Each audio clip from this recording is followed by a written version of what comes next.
1절에 보면은 이스라엘 자손이 또 여호와의 목전에 악을 행하였으므로 여호와께서 7년 동안 그들을 미디안 손에 넘겨 주시니 그랬습니다. 이 사사기 보면은 여호와의 목전에 악을 행하였다. 이 표현이 많이 나옵니다.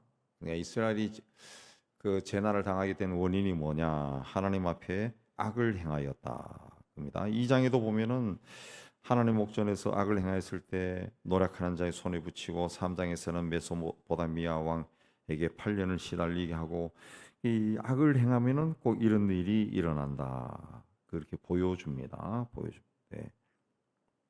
죄라고 하는 것들이 그런 거죠. 처음에는 이게 죄인지 아닌지 잘 모릅니다. 그러다가 이제 그럴 때도 그냥 사회적인 통념이나 자신의 양심에 비춰서 하지 말아야 되는데 잘 모르는 상태에서 뭐 좋으니까 그냥 덥석 물어보면은 그런 것이 하나하나 쌓이면은 점점 죄에 대해서 무뎌지는 거죠. 무뎌지고 나중에는 하나님의 징계, 하나님의 진노도 커집니다. 커집니다. 근데 하나님은 처음부터 매를 들지 않습니다. 처음에는 그러면 안 된다 하고 사인을 보내. 예. 집안에 뭐 사소한 일이 일어나게 한다든가 자식의 문제가 일어난다든가 물질적인 문제, 직장의 문제, 뭔가 사인이 일어난다. 사인이라. 그럴 때 놀래서 아우 이게 이러면 안 되겠구나. 자기가 깜짝 놀래가지고 또 양심의 찔림도 받고 그렇게 해서 하나님 앞에 돌아와야죠. 돌아와야 되는데 그걸 이제 돌아오지 않으면은 이제 하나님의 진노가 임하면은 힘듭니다. 그래서 성경에는 깨어 있어라 그런 말이 많죠. 깨어 있으면은 누가 들어왔는지, 누가 들어오는지 다 알죠. 알지만은 깨어 있지 않으면은 도둑이 왔다가도 며칠 지나서 집에 있었는데 왜 이 물건이 없지? 모른다는 거죠. 모른다는 거죠. 예, 사인이 올 때 깨닫고 돌아서면은 회복할 수가 있지만은 깨닫지 못하고 나중에 무너져 버리면은 우리가 살아보지만은 무너진 후에는 회복하는 것이 굉장히 어렵습니다. 건강도 그렇고 물질도 그렇고 뭐 하던 일도 그렇고 무너지면은 원점으로 돌아가는 것이 굉장히 힘듭니다. 굉장히. 그러나 신앙생활 때 평소에 은혜를 사모하고 열심을 내야 됩니다. 열심을 내야. 예수께서 다시 세상에 오실 때에도 이 징조를 보여준다 그랬어요. 징조.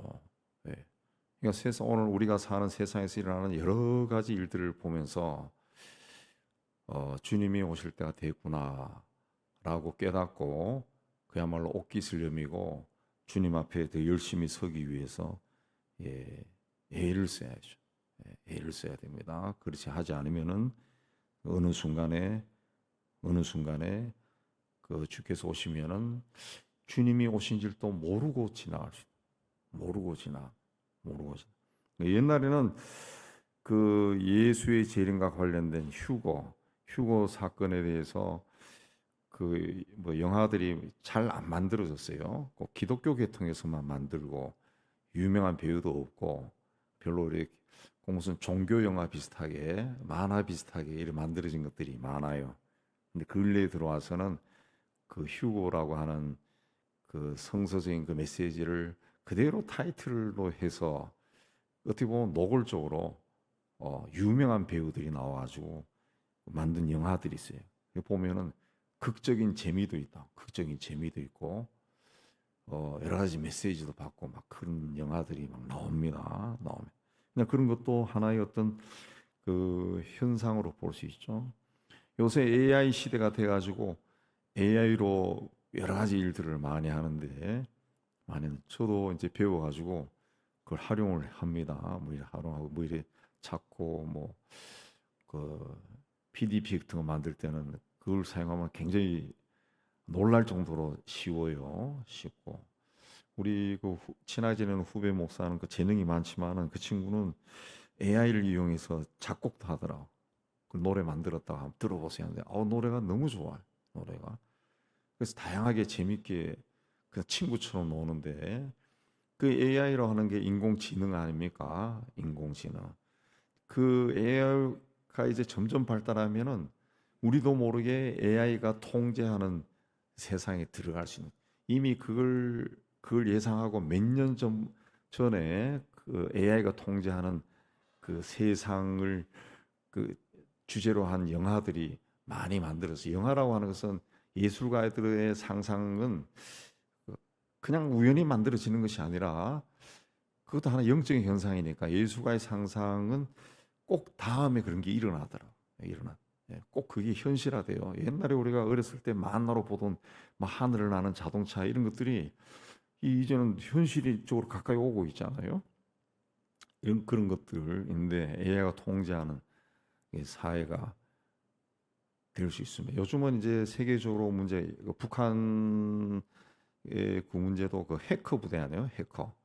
해킹해가지고 세상에 있는 은행에 들어가서 남의 정보 캐내가지고 돈 빼내는 거. 예, 그거 벌써 제가 십몇 년 전에 북한의 해커가 어떤 일을 하는가, 그 제가 어떤 전문가로부터 글 쓴 걸 읽은 적이 있는데, 뭐 저의 통장에 나도 모르게 들어와서 그 해커들이 들어와서 뭐 몇만 원, 100만 원 뽑아가면은 제가 알아요. 그 은행 가서 이게 뭐야 항의한다. 근데 50원, 100원 빼가면은 몰라요. 이게 50원이 줄어드는지 100원이 줄어드는지 그걸 모른다. 근데 우리나라에 있는 모든 계좌, 예를 들어 우리가 5천만 명, 6천만 명이니까 한 100만 개를 계좌에서 50원씩 빼내간다. 1,000만 개 계좌에서 50원씩 빼내간다. 그럼 아무도 항의를 안 합니다. 그 북한의 해커들이 그렇게 돈을 모은다 합니다. 돈을. 그렇게 모으는 돈이 1년에 몇 조가 된다 그랬어요. 몇 조가. 근데 그걸 이제 AI가 한다고 생각해 보세요. AI가, 인공지능이 충분히 가능하죠. 그 해커는 인간이 하는 거지만은 이건 인공지능이 하는 거죠. 인공지능이 하면은 어느 날 뭔가 명령이 잘못되면은 그 예, 뭔가 일어나 버리는 거예요. 전쟁도 일어날 수 있는 거고. 그 제가 누구에게서 들었는데, 그 어디서 실험을 했는데 그 핸드폰 두 개를 켜놨다는 거야. 핸드폰 두 개를 켜놓고 양쪽 핸드폰에 AI 작동되게 해놨다는 거죠. 그리고 자고 일어나는데 핸드폰 두 개에서 AI 두 AI가 서로 대화를 했다는, 대화를 했다. 예. 알 수 없는 언어로 대화한 흔적이 있다는 거지. 그 무서운 시대가 오는 거죠. 예. 나도 모르는 사이에 그 인공지능이 자기들끼리 대화하고 우리 뭐 할까? 그러고 그런 게 일어난다는 거죠. 그런 일이 일어난다. 다른 이야기 아니고 이제 우리 시대는 예수님이 오시는 징조가 점점 선명해집니다. 예. 다니엘서에도 나오고 계시록에 나오지만은 마지막 때가 되면은 사람이 악해지고 그 세상의 지혜가 굉장히 발달하고 굉장히 속도 있게 변한다고 그렇게 이야기하는데, 그리고 지도자들이 굉장히 탐욕스럽고 그리고 좀 질이 떨어지는 그런 일들이 난다는데요. 벌써 세상이 그런 일들이 막 눈에 보입니다.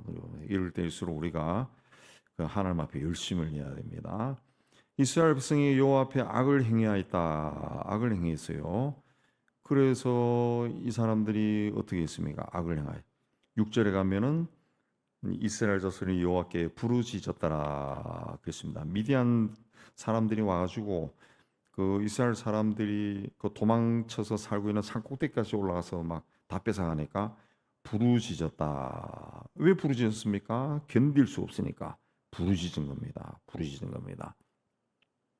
사람은 자기가 어려운 일을 만나면은 부르짖습니다. 신을 찾죠. 하나님을 찾습니다. 근데 이 이스라엘 사람들은 어떻게 살았습니까? 하나님 앞에 악을 행하면서 살았다. 하나님 앞에 악을 행했다. 그건 이제 하나님을 떠난 생활을 했다는 거죠. 그런 생활을 하면서 막 이 어려운 일을 만나니까 하나님을 찾아가서 막 살려주세요 하고 뭐 울부짖은 겁니다. 울부짖은 거예요. 그러자 하나님께서 그들을 돌아보아 주셨어요. 그래서 8절에 이스라엘 자손에게 한 선지자를 보냈다 그랬습니다. 이 악을 행하면서 하나님을 떠난 생활을 하는 사람도 어려운 일을 만났을 때 막 하나님께 부르짖었어. 근데 하나님 앞에 신실하게 서 있었던 사람들도 살면서 어려운 일을 만나면은 부르짖습니다. 예, 부르짖어요. 신실하게 살던 사람들이 세상 살면서 어려운 일을 만났을 때 하하호호하고 그렇게 지내지 않는다고 똑같이 부르짖어요. 근데 부르짖음이 다른 겁니다. 부르짖음. 이 하나님을 떠나서 악을 행하던 사람들이 어려움을 만났을 때 살려주세요라고 부르짖어서 하나님이 그들을 살려줘요. 그러면 이 사람들 그때부터 신실하게 사느냐? 아닙니다. 다시 옛날로 돌아가요. 그래서 사사기 보면은 계속 그 악을 행하다가 그럼 두들겨 맞고 그럼 부르짖고 그럼 사사가 나와서 또 그 문제를 해결해 주고 그러면 다시 또 옛날로 돌아와서 또 악을 행하고 또 적을 보내 가지고 두들겨 패면은 또 부르짖고 계속 반복돼요. 사사기에서는. 그 뿌리가 없기 때문에 믿음의 뿌리가 없기 때문에 제대로 서지 못하는. 근데 신실한 사람들도 살면서 어려운 일을 만나면 또 부르짖어. 하나님이 살려주세요, 살려주세요. 그러면 하나님이 또 그들도 구해주죠. 신실한 사람들도 구해줍니다. 문제를 해결해줘요. 차이는 뭐냐? 신실한 사람들은 어려움 만나서 부르짖어서 하나님이 구해주면은 그때 믿음이 한 단계 올라가는 거죠. 성숙해지, 견고해지는 겁니다. 견고해지, 그 믿음이 더 견고해지고 강해지고 또 그 어려움 속에서 그 어려움을 헤쳐나갈 수 있는 지혜와 능력을 받아가지고 영적인 능력, 성숙도가 더해지는 거예요. 더해지는 거예요. 예. 그러니까 우리는 그 하나님을 떠난 생활하다가 그 죽을 지경에 이르러서 살려주세요 하는 그런 생활이 아니라 열심히 생활하다가 우리가 그래도 인간 세상에 사니까 이 죄가 넘치는 세상에 사니까 고난을 당할 수밖에 없어요. 다 죽을 때까지 행복하고 하하호호 그런 생활이 아니라 어려움이 있다고. 예. 그럴 때는 또 하나님 앞에 나가서 부르짖는 거, 그 두려워할 이유가 없습니다. 창피해야 할 이유가 없어요. 남에게 숨길 이유도 없고 우리 신실하게 생활하던 사람들 어려운 일을 만났을 때 하나님 앞에 나가서 열심히 부르짖으면 됩니다. 열심히 부르짖으면은 하나님께서 더 사랑으로 역사하시고 은혜를 주시고 피할 길을 주시고 능력도 더해 주시고 그 기간이 지나가면은 믿음도 강해지고 아주 견고해지고 또 무엇보다 하나님 앞에 한 발자국 더 가까이 나아갈 수가 있다는 거죠. 있다. 그래가지고 추수할 때가 되면 사람들이 와가지고 자꾸 뺏어가니까 그 사사를 한 선지자를 보냈다 그랬습니다. 보내가지고 이러이러이러한 일을 했는데 너희가 10절에 내 목소리를 듣지 않았다. 그래서 이런 일이 일어났다. 라고 이제 잘못을 가르쳐 줍니다. 그리고 11절에 여호와의 사자가 이제 기드온을 찾아간 겁니다. 기드온을 찾아왔어요. 그때 기드온이 뭘 했습니까? 밀을 포도주 틀에서 타작했다. 밀은 그 밀 타작기에서 해야 되는데 포도주 틀이라고 하는 것은 보통 포도주 만드는 거 그 텔레비전 보니까 그 프랑스에서 포도 보니까 그 큰 트럭 디칸 같은 그런 그 사방이 그 나무로 높이 쌓인 사람 키만한 그 쌓인 곳에 포도를 잔뜩 넣고 그 기계로 막 눌러버리더라고요. 옛날에는 그렇게 하면 사람이 빠지니까 그 정도는 안 되겠죠. 한 무릎 정도 포도를 집어넣고 발로 밟겠죠. 그러니까 포도주 틀이 그런 거죠. 그러니까 밖에서 봤을 때는 저게 포도주를 만드는 거지 밀 타작하는 걸 모를 수 있는 겁니다. 그래서 숨어서 했다는 거죠. 숨어서 했다. 그랬습니다. 예. 그런데 그 여호와의 사자가 나타나서 기드온에게 나타나서 하나님이 너와 함께 계신다. 그러니까 13절에 기드온이 뭐라 했습니까? 하나님이 우리와 함께 계시면 어떻게 이런 일이 일어납니까? 라고 이제 불평을 터뜨리죠. 그래서 14절에 하나님이 그에게 너는 너의 힘으로 이스라엘을 구원하라. 내가 너를 보냈다. 그러니까 15절에 기드온이 내가 무엇으로 이스라엘을 구원합니까? 나는 그 약하고 아버지 집에서 가장 작은 사람입니다. 그 주 이제 변명합니다. 이 보면은 그 기드온은 그 미디안 사람들이 자기를 괴롭히는 데 대해서 하나님이 함께 계시면 어떻게 이런 일이 납니까? 의분을 가진 사람이에요. 그러나 소심한 사람, 내성적인 사람, 보통 사람입니다. 옳지 못한 일을 보고 분노는 하지만은 힘이 없어. 두려워해요. 겁이 나요. 그 행동하지 못합니다. 행동하지 못하고 미디안 족속들이 행하는 것에 대해서 옳지 않다는 생각하지만은 그들을 쫓아낼 생각은 못하고 숨어서 타작하는 사람, 소심한 사람. 그래서 15절에 나는 약합니다. 나는 제일 작은 자입니다. 뒤로 뺍니다. 거절한 거죠. 예. 그리고 하나님으로부터 바알의 단을 허물어라라고 그 명령을 받았을 때 그 27절에 보면은 예, 그 사람을 데리고 가서도 두려워서 낮에 행하지 못하고 밤에 행했다. 그렇습니다. 밤에 했다. 그렇습니다. 근데 이렇게 겁이 많고 소심한 사람이 어떻게 하나님의 일을 함께 할 수 있었느냐 하면 12절에 여호와의 사자가 기드온에게 처음 나타나서 큰 용사여 여호와께서 너와 함께 계시도다. 하나님이 함께 하신다. 16절에도 여호와께서 내가 반드시 너와 함께 하겠다. 하나님이 함께 하니까 그런 일을 할 수가 있다. 그러니까 하나님이 사용하는 사람은 우리의 성격이나 재능이나 또 우리가 가지고 있는 어떤 기질이나 우리가 가지고 있는 뭔가를 보고 우리를 이용하는 것이 아니라 하나님의 마음을 가진 사람, 하나님처럼 하나님이 싫어하는 것은 싫어하고 하나님이 기뻐하신 것은 기뻐하고 하나님이 좋아하는 것은 좋아하는 그 하나님의 마음을 가진 사람을 택한다는 거죠. 세상적으로 봤을 때 능력 있고 뭐든지 할 수 있는 그런 우수한 사람이 아니라 하나님의 마음을 가진 사람. 그래서 이제 기드온이 하나님 말씀대로 그 우상을 섬기는 그 바알 제단을 때려 부숩니다. 근데 그 밤에 가서 했다 그랬습니다. 근데 이 우상이 누구의 것입니까? 25절을 보면 내 아버지에게 있는 바알의 제단이다. 아세라 제단이다. 아버지 것이다. 그랬습니다. 이건 뭘 이야기하냐 하면은 하나님 앞에 서기 위해서는 먼저 내 주변에 있는 것들을 정리해야 돼. 나의 것과 내 주변에 있는 것 이걸 정리해야 된다는 거죠. 내 것도 정리하지 않으면서 다른 사람부터 보고 우리 같이 갑시다. 이게 통하지 않는다는 거죠. 다른 사람이 보면은 니나 똑바로 해 이렇게 돼 버리는 거죠. 지도자는 자기부터 솔선수범해야 되는 거죠. 솔선수범해야 돼. 그래가지고 그걸 정리했는데 그 사람들이 몰려왔어요. 28절에 보면은 이거 누가 이렇게 했냐? 그러니까 이 조사를 하니까 기드온이 했다. 30절에 내 아들을 당신 아들 끌어내시오.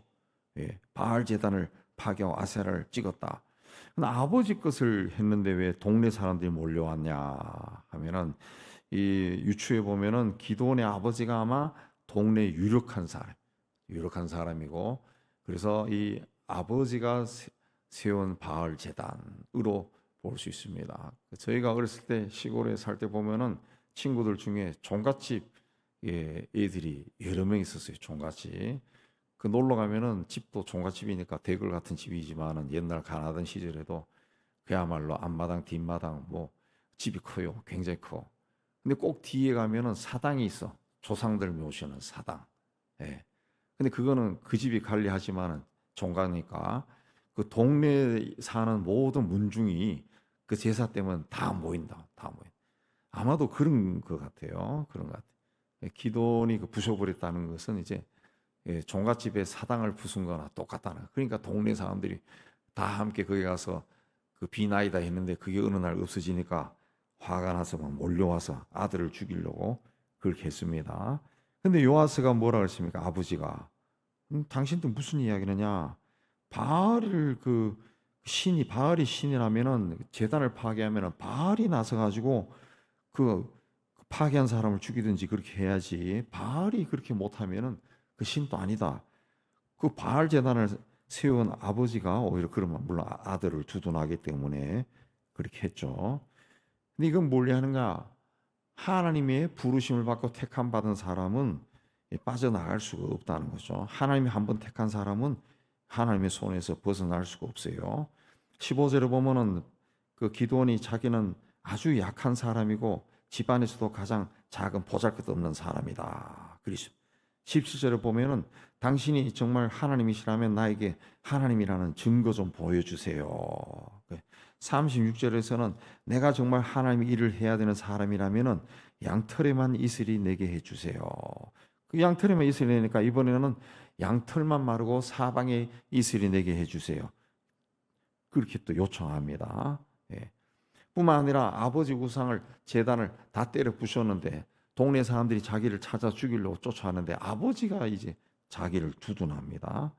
예. 가족도 자신을 지지했다는 거죠. 택함 받은 사람은 하나님의 손에서 빠져나갈 수가 없습니다. 자꾸 빠져나가려고 하면은 하나님이 시킨 일을 자꾸 안 하려고 하면은 하나님의 진노가 임하는 거예요. 그 다음에는 해초리가 한번 휙 지나가는 거죠. 그래서 아이고 잘못했습니다 하고 가는 겁니다.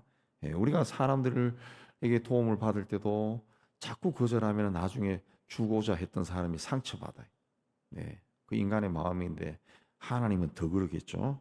하나님이 우리에게 뭔가 시킬 때 그 일이 내가 봤을 때 보잘것없고 작아 보이고 뭐 그렇게 한다 할지라도 하나님이 시키는 일이니까 아이고 할렐루야 하고 감사하고 그렇게 받아들여 순종해야 됩니다. 자꾸 내 이야기를 하면은 고집스러워져. 예, 자기중심적이 되고 이기적이 되는 겁니다. 신앙생활하는 이유는 하나님을 바라보고 하나님께 순종하기 위해 하는 거죠. 그게 신앙이죠.